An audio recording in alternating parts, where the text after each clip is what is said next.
Nietzsche. Yes. Crumpley. 4. LaMarche. LaMarche. Crow. 4. Harris. Yes. 4. Rodriguez. Rodriguez. Riley. Abstain. Lange. 4. Lawson. Bender. Nora. Reichert. 4. Kirk. Cox. Chaudhry. 4. Okay, with that, we will, without objection, move our deviate from the agenda to SB 6323, the academic calendar bill. Madam Speaker, but first of all, would you mind if I decrease your presentation time? No, that's fine. Just Don't worry about it. Just keep it Don't worry about it. And Okay. decrease Q&A 1 minute. No objections? Okay. All right, so academic calendar bill. We've been working on academic calendar for at least 2 years, and I know probably more. There was research done in the 61st session. Lots of it was there. It's all in my presentation. We had a survey done spring of last academic year. We got the survey results back from Student Life Studies. There were 3,500 students randomly selected to participate. 864 of them completed the survey, establishing a 25% response rate. 78% of the surveyed students wanted additional days off during the fall semester. 22% of the student surveys they wanted it to remain the same because they didn't want to lose days in the fall, at the end of the fall semester, lose reading days or start earlier in the fall. They were also asked about traditions as far as their likelihood to participate in these traditions if they had the Wednesday before Thanksgiving off. And 59% said they were just as likely to participate, 30% more likely, and 11% said less likely. And then surveyed students were also asked to choose how they would most like the calendar days would be replaced. 58% adding the equivalent number of days at the beginning of the fall semester, 29% equivalent days at the end. A combination of the three, 26% of the third would be having less reading days, which is 24%. That's the statistics that back up this bill. Do you have anything to say?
Hold on, no, are there any further questions? Senator Sullivan? Sorry, okay, do you know if what was passed or what President Altman decided, do they leave any sort of leeway for people who have special dietary needs, either through their religious affiliation or through just allergies?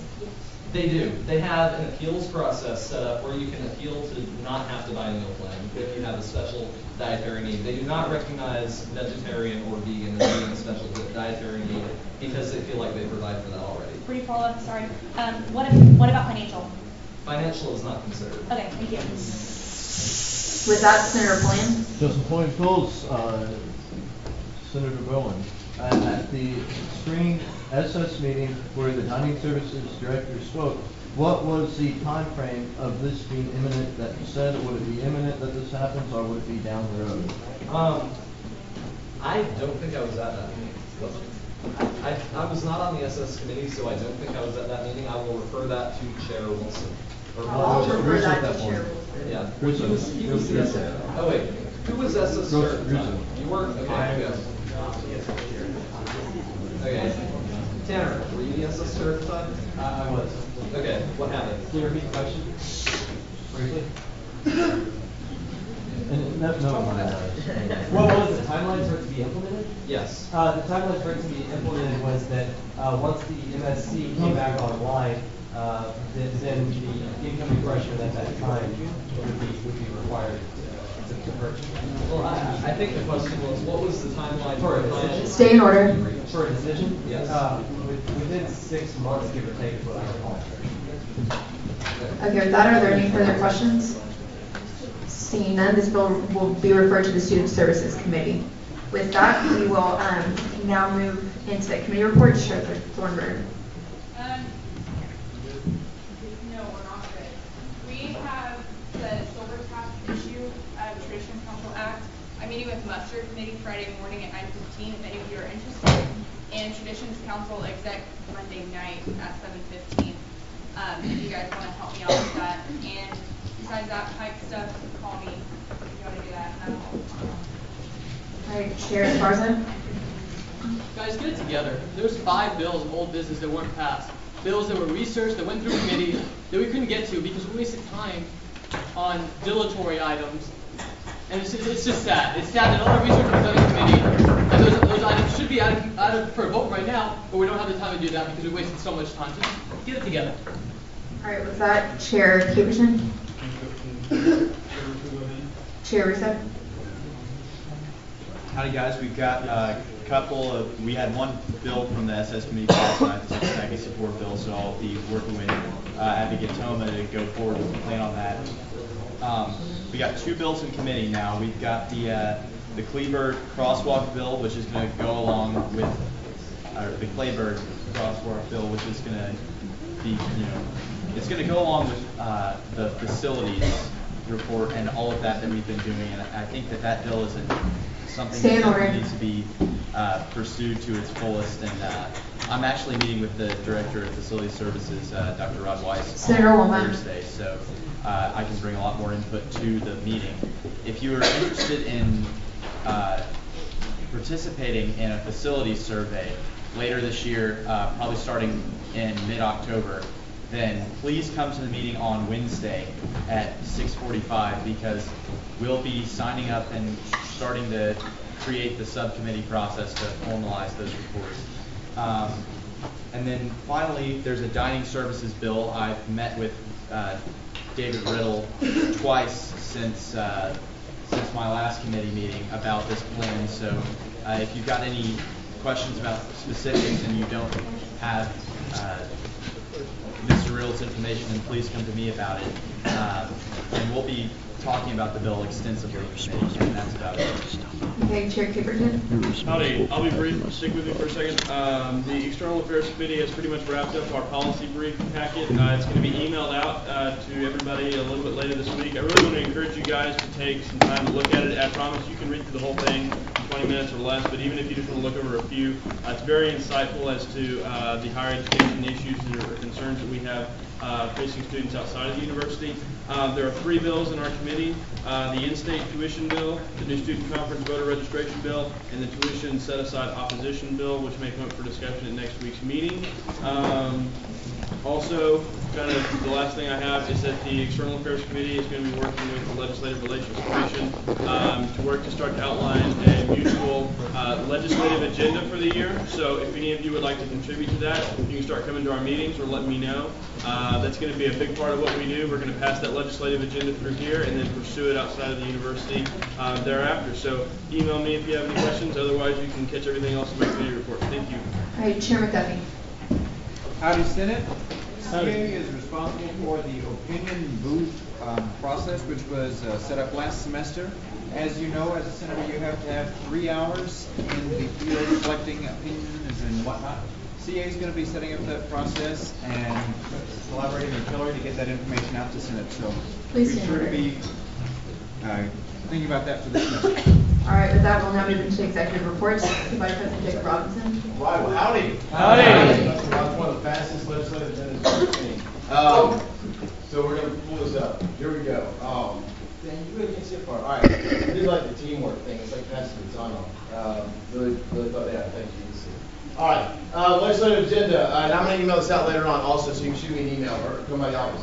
Textbooks, we're going to look at lowering costs, obviously rental programs, tax-free weekend. One of the things I want to talk about at the bottom, policy initiative changes. These are really important right off the bat. Include the cost of textbooks on your syllabus, extend the university's required use of textbook editions. The last one's really important. We just spoke to Dr. Matthews outside. Work with the provost office to make class notes that you get. You got to go to copy corner and print copy and things like that. Buy. Ask the professors to put those online. That way you can print them out, chapter by chapter. So let's look at that and talk with them on that. Oh, sorry. Student fee process. We're going to work together, obviously, to gather input. 2 things that are going to be coming up that we've been hearing about: the health center fee. That's going to be actually a legislative thing down in Austin. There we go. So we'll continue to work together on that, and the rec center fee. Okay, higher education cutbacks. Once again, I just want to really reiterate. Think about this for a split second. I know we're ready to go, but think about this. Higher education comprises 12% of the state's budget normally.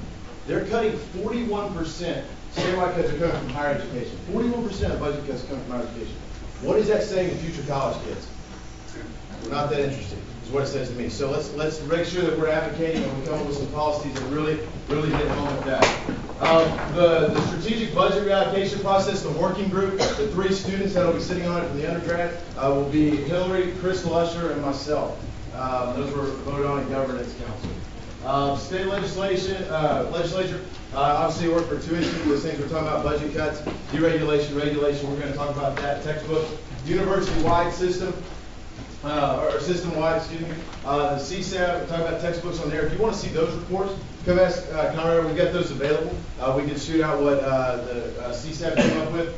And then continue to work with Clark and Marshall Bowen as they get ready to head down to Austin and make sure that we're all on the same page. That's real important. We all need to be on the same page. We don't need to go down there with multiple agendas. If we can come together as one group and one cohesive, we can be a lot more impressive and more have a bigger effect. Also, I want to say this year we got an opportunity to really make some great bills and make some great strides and make some changes here at Texas A&M. But make sure when we present a bill that we have done our research on our end, so that when we send it to the administrators or whoever it should go to, it is great. I will say, whatever show Justin and I tend to put on, if we don't agree on the same issue, what I saw in the presentation, whether you agree or disagree with that bill, the presentation was very impressive. That's how every presentation should be, with the numbers, the stats. Really get out there and really do your research, please. Makes everything a lot easier, and we can really say the students think this. And I believe that's it. We will email out the rest. Any questions? Senator Pulliam. Mr. Point Bowles, Mr. President, do you intend on signing the education first bill that was passed tonight? I assume it was passed. Yes, that was about to announce. I'm going to look at it just a little bit more. I'm not going to tell you right off the top of my head. I'm going to look at it and read all the nitty-gritty details of it. You'll find out in less than 5 days. With that, any other questions? Seeing none, Chief Justice David Josh. Okay, with that, the chair, say your point. Why would the appropriations committee not be?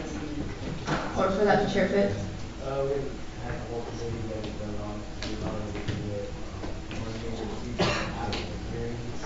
I want all people on the committee to go with They're not gonna give them a report? No. Yeah, okay, with that, the chair would make the body aware of the following, votes. The Education First Bill passed 38-15-7.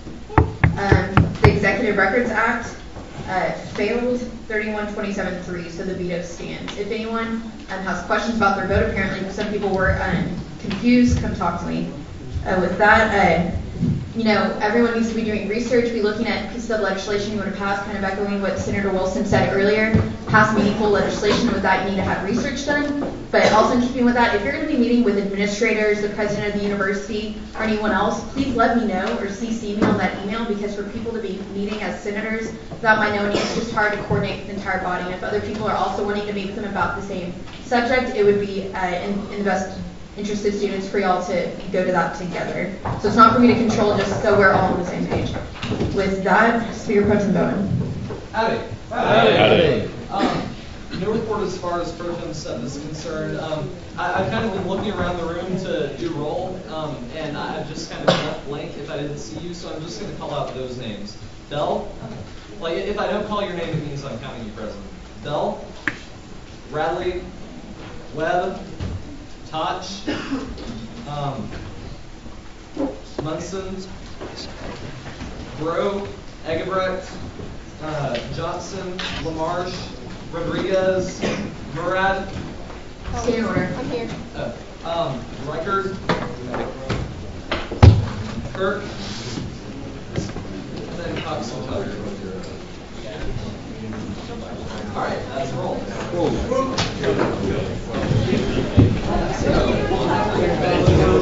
This meeting is now adjourned.